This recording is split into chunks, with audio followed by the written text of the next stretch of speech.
Već u trenucima kada Bato nije verovao u postojanje, Bog je usmeravao njegove puteve. Vera je za njega tada bila nepoznata teritorija. Njegov život su oblikovali razdvojenost, alkohol i ratovi, a iako je uspeo da pobegne od rata, nije se osjećao istinski slobodnim. Ali kako će se priča o Batu dalje razvijati? Kako će pronaći unutrašnji mir?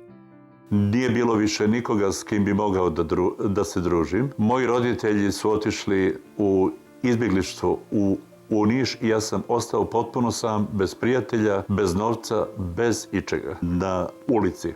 Gledajući moje unutrašnje stanje iz ovog ugla, gdje se sada nalazim, najviše sam sebi ličio kao naranjenu zvijer koja bi samo željela da negdje pobjegne, da se sakrije, da je niko ne uznemirava, da je niko ne gleda. Prije izvjesnog vremena moja starija sestra, koja je bila već na putu Božijem, me je zajedno sa njenim drugaricama pozvala da nekada dođem na bogosluženje na koje su one odlazile.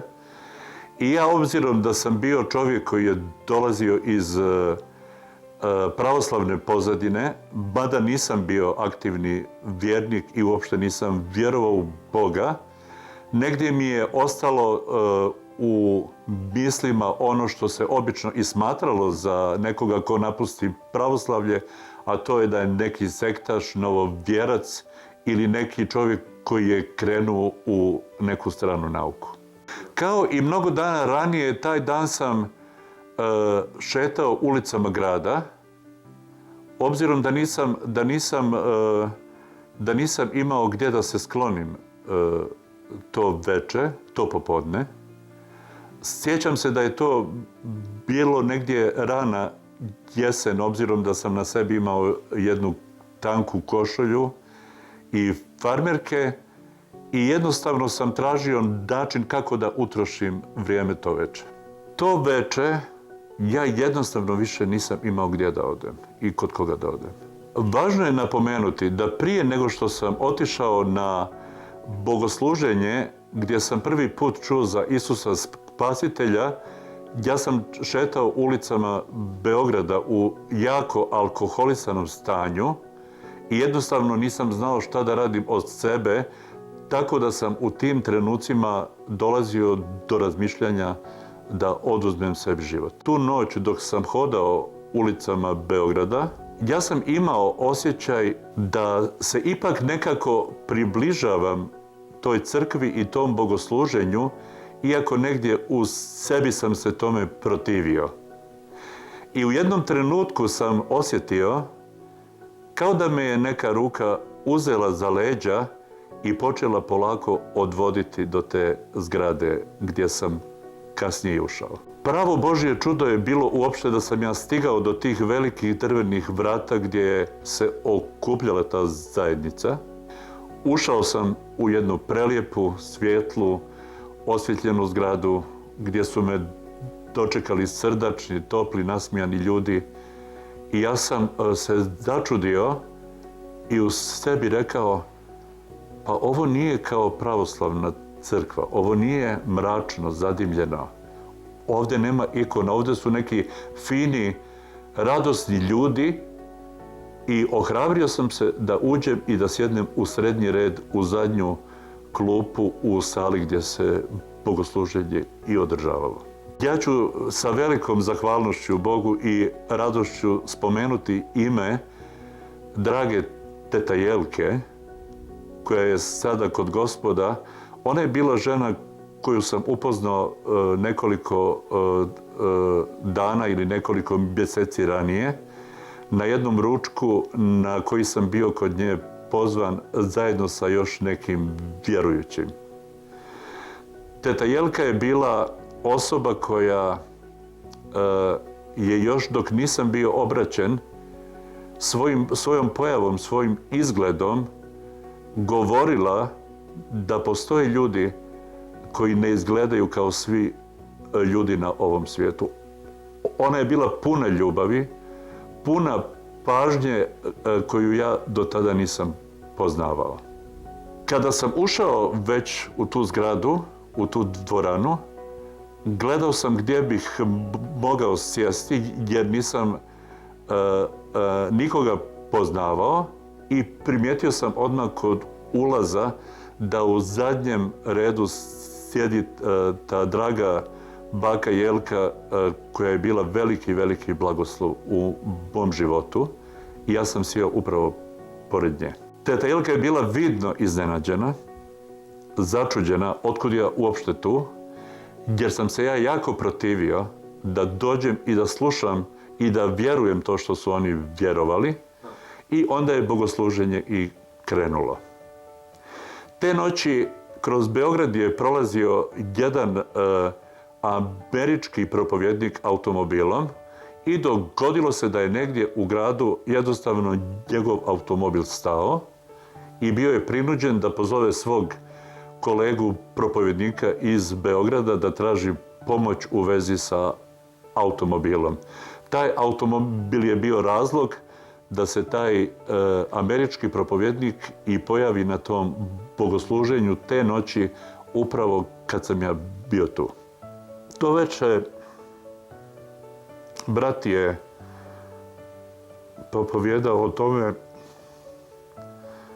kako je bio tako veliki pijanac u životu, da se toliko nekontrolisano opijao da kad bi izašao iz kafane nije znao gdje je ostavio svoj automobil. Bio je potpuno izgubljen u toj svojoj ovisnosti o alkoholu. I dok sam to večer slušao tog dragog čovjeka, kroz moju glavu su prolazile misli, pa ovaj čovjek izgleda bio isto izgubljen kao i ja što sam u ovom trenutku.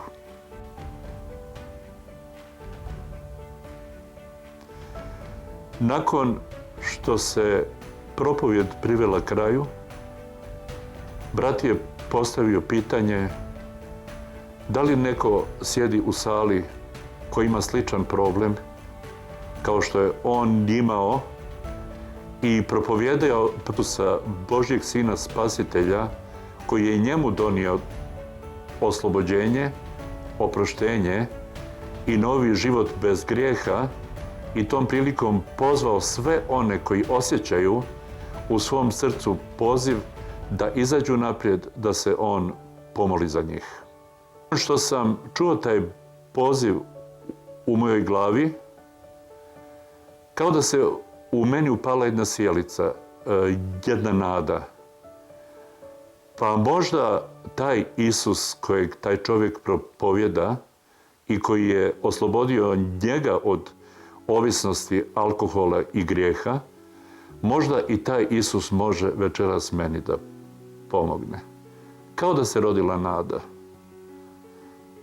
Kao da sam se davio u nekoj dubokoj vodi i kao da je u tom trenutku neko pružio ruku prema meni da me spasi i da me izbavi. Ja sam se ohrabrio, osjećao sam jednu vrstu ohrabrenja da ustanem i da krenem, iako je dvorana bila puna i sigurno je mnogo očiju gledalo na to što ja radim, ali u tom trenutku potreba za životom, za životnim dahom, za izbavljenjem od strahova i za izbavljenjem od razmišljanja da oduzmem sebi život je bilo jače da idem i da pokušam da se uhvatim za tu ruku Isusa Spasitelja svijeta koji može i hoće da spasi svakog čovjeka bez razlike. Ja sam se ohrabrio, krenuo sam tom centralnom stazom do propovjedaonice. Brat koji je propovjedao to večer mi je prišao i rekao mi je iz kakvih pobuda, iz kakvog razloga ste vi došli večeras ovdje. I ja sam rekao, ohrabren, ja sam došao da pozovem Isusa u moj život jer vjerujem da on hoće i da može da me izbavi iz onoga u čemu se nalazim. Propovjednik me je pitao u tom trenutku da li želiš sada da se molimo, da priznaš svoje grešno beznadežno stanje i stanje u kojem se inače nalaziš, da li želiš da se molimo da vaskrsli Isus i dođe u tvoj život i da ti pomogne. Ja sam rekao da želim. Propovjednik je ponavljao molitvu pokajanja. Ja sam ponavljao riječ po riječ za njim i u trenutku kad sam pozvao Isusa da uđe u moj život kao spasitelj i Gospod, tog trenutka se dogodilo najveće čudo u mom životu. On je tog trena i došao u moj život u neopisivom miru, u neopisivoj ljubavi, u neopisivoj snazi. Ja sam istog trenutka, dok sam izgovarao te riječi, doživio svoje oslobođenje, doživio sam da su moji grijesi oprošteni i doživio sam da me je Isus jednom za svagda tog trenutka oslobodio od zavisnosti od alkohola. Nakon što se to završilo, trajalo je to nekoliko sekundi, ja sam sa suzama u očima se okrenuo i vratio sam se na moje sjedište pored drage baka Jelke kao novi čovjek. Bez tereta, grijeha, bez strahova, bez svega onoga što sam u mom životu nosio i imao. Ja sam znao kad sam sjeo na moju klupu, na moje mjesto, da sam ja spasena osoba i da je taj Isus o kojem sam slušao ušao u moj život i učinio sve novo. I ja sam mu neizmjerno zbog toga zahvalan. Možemo zamisliti čovjeka koji je na svojim leđima imao teret od 1000 kilograma. I to ga je lomilo i bučilo cijeli život. I nije imao načina da se riješi i da se izbavi od toga. Od trenutka kada sam rekao, Gospode Isuse, ja sam grešan.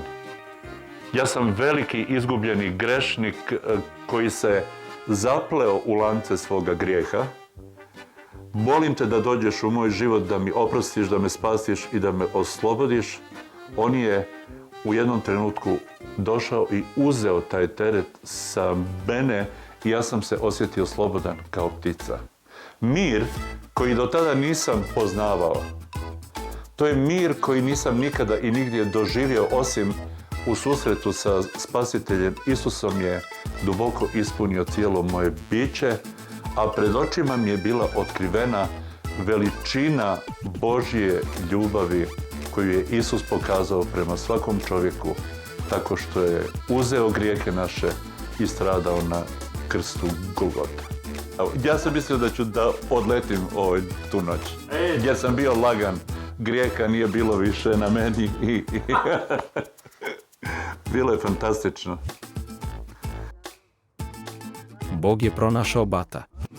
Od trenutka kada je Bato, u svom razočarenju, priznao da je grešnik i pomolio se Bogu da uđe u njegov život, Batov teret je nestao i počeo je novi život. Ali, naravno, nas interesuje kako će se njegov život nastaviti. Da li će biti promjena u njegovom životu?